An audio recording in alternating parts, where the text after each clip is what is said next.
आसतु आज आम बनैबा ओडिया घर रे खीरी ताकू आम पायस कहू। तो मुझे अमूल नहीं गोटे पैन ने पैन टे घी देवे आम 10-12टा काजू पकेबे सीटार भाजी आसला टिके ब्राउन हो सारापर टे खिसमिस देवे खिसमिस 10-12टा पकेबे। मुझे गोविंद भोग चाउल नहीं खिसमिसटा हो सारापर खिसमिस काजू हो सारापर आप काढ़ीदेवे तो से पैन ले घी पकेबे घीटा पकई सारापर गोटे चाबुन चीनी पकेबे पकई सारापर देखिए आप पूरा मेल्ट होकर रेड कलर हो चीनीटा तापर आम पकेबा से चाउल गोविंद भोग नहीं धोईकी रखिथे धोईकी से चाउलटा पकेबे से गुजराती पकेबे गुजराती पर तेजपत्र पकेबे टिके हो सारापर आम चाउल धोई रखि से चाउल पकेबा चाउल पकई सारापर देखिए भाजबे से चाउल को चाउल टिके 2 मिनिट भाजबे से चाउल 2 मिनिट भाज सारापर आम से 2 मिनिट भाजबे से आम तापर आम पानी दबा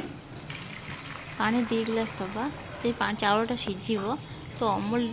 डायरेक्ट क्षीर डायरेक्ट चाउलटा थी सीझबनी तो पानी देके सीझेबा टे लुण पकईदबा लुण पकईकी सीझेबा सीझी सारापर देखिए सीझी आसला आम जो अमूल पानीटा कर रखी से अमूल पानीटा को दबा अमूल पानी दे सारापर आम फुटी आसला से आम चीनी दबा चीनी आपणकर स्वाद अनुसार देवे जदि मीठा खाऊ अतिरिक्त तो से अनुसार चीनी देवे कहीं मुझे कम चीनी देती 3 चामच चीनी देती बेसी देना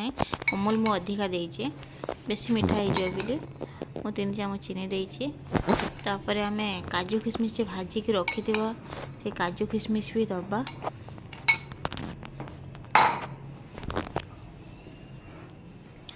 जदि भल लगुथ मो भिडियोटा से लाइक करदेवे टे कमेंट करेंगे शेयर भी करेंगे सब्सक्राइब करेंगे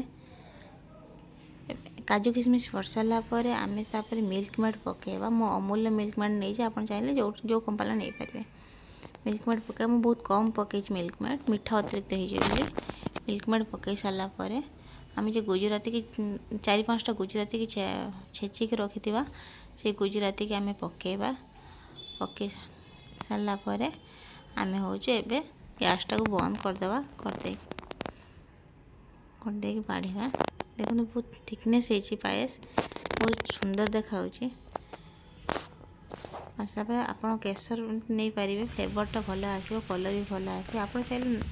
पकई पारे नहीं केसर मुझे 6-7टा केसर पकईचे जदि भल लगे आप लाइक शेयर